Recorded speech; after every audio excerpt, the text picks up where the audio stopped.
Баклашка терип байыган байке. Кечки саат 8-9 болуп калган. Үйдө мусор чогулуп калганынан ыргытып келейин деп эшикке чыктым. Мусор таштаган челекке жакын келсем, Запорожец машинеси токтоп туруптур. Ичимден, баягы крутой бомж келген деп койдум.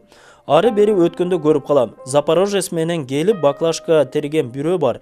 Кээде тигил кыйын бомж экени, машина айдап алганын карабайсыңбы деп сүйлөшүп калчубуз. Мен ыргытчу мусорлордун арасында бир топ баклашка бар эле.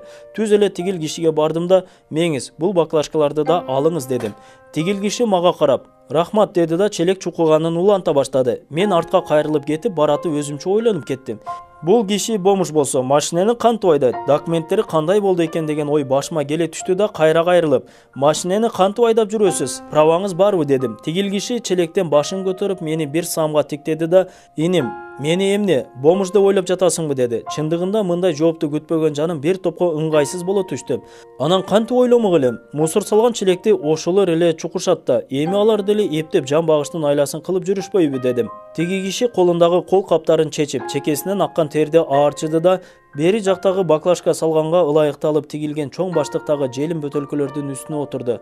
"Иним, азыр заман бузулдубу, же адамдар өзүбүз бузулдукпу билбейм, бирок адамдын ою чын эле бузулду. Мына карачы, өз эмгегим менен мусор чукуп болсо да эч кимге зыянымды тийгизбей, балдарымды ыйлатпай, үй бүлөмдү нааразы кылбай багып жатсам, сен мени бомж дейсиң" деди. Мен дароо эле, "Байке, кечириңиз, эми өзүңүз деле түшүнөсүз да, менден башкалар деле ошентип ойломок" дедим. "Ооба, элдин баары ошентип ойлойт. Бомждун жашаган жери үй бүлөсү максаты жок да. А менин жашаган жерим бар, жөн эле жер эмес, 5 бөлмөлүү үйүм бар, аялым бар, 3 балам бар, кол алдымда иштеген кишилерим бар, жана 4 машинем бар.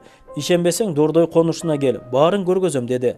Мен ишенип ишенбей, "Эмнеге бул ишти тандап алдыңыз" дедим. Тигил киши мыйыгынан жылмайып, "Эй иним, менин турмушумду ушул иш оңдоду. Эмне деген гана жумуштарды иштебедим, кайда гана барбадым. Жокчулуктун айынан жеңең менен да далай урушкан күндөр болду.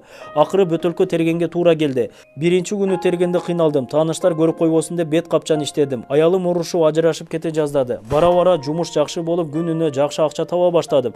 Ушунун арты менен бутка турдум да, иштегениме 3 жыл болду. Үй салдым, урушчак аялыма Субару алып бердим. Азыр 3-4 кишини жалдап алгам. Алар да баклашка теришет. Тийиштүү акчаларын кечинде санап берем. Үйдө жатканда эмне, жумуш ушул болгон соң иштеш керек да. 4-5 саат иштеп койсом 1500-1700 сом таап алам. Башында досторум теңине деле алчу эмес. Азыр байдын ырыскысы жоксун деп саламдашып турушат" деди. Мен чындыгында таң калдым. Эмгегине баа бердим. Ден соолугуңуз чың, акыл эси бар. Бирок жалкой экенибизди ошондо билдим.